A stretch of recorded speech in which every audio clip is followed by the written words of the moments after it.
The difference from being tired and simply deciding to give up. Don't confuse the two because there's a difference. To be tired of something, not physically tired when you're carrying groceries up 3 or 4 flights of stairs, there's a difference. Yes.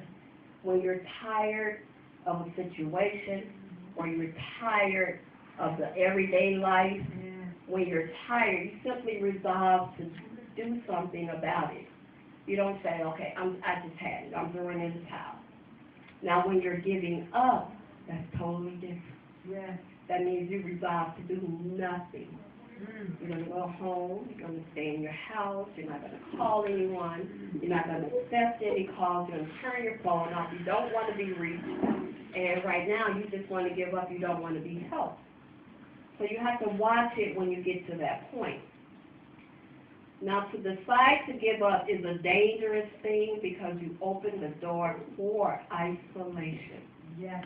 Isolation is an enemy. Yes. The devil loves you when you're isolated because you won't allow anyone to help you. Definitely a Christian, someone who's calling to check on your well-being, you don't want to hear it. You don't want to hear that Jesus stuff or God would do this or God. All you want to do is be left alone. Laziness, doubt, selfishness, frustration, and after all, it will lead to what?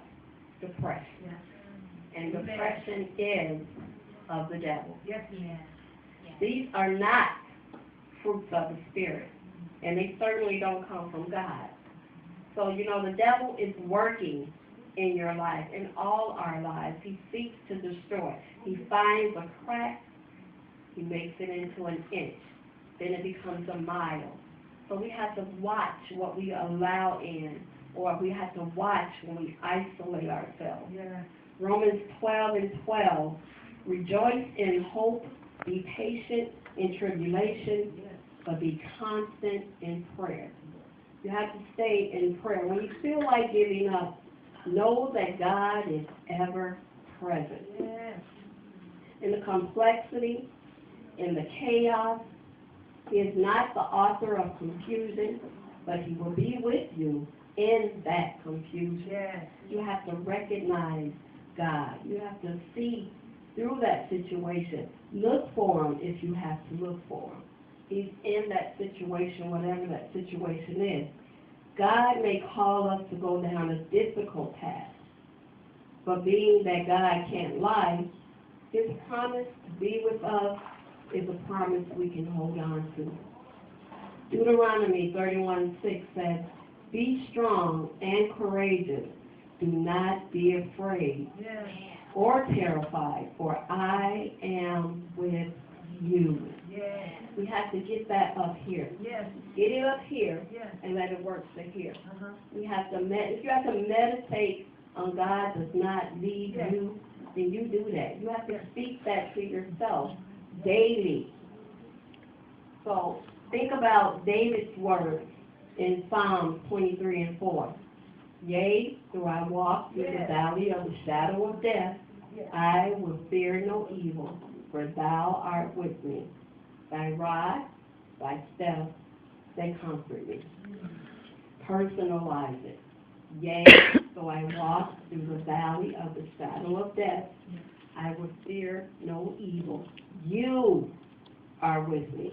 Your rod, your staff, they comfort me. Personalize it so you feel like when you're in that particular moment where you just want to give up, speak it to yourself.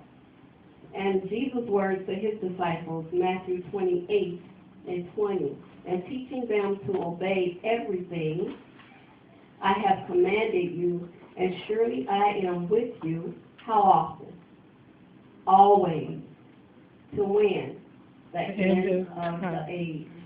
So when you feel like giving up, respond to God honestly.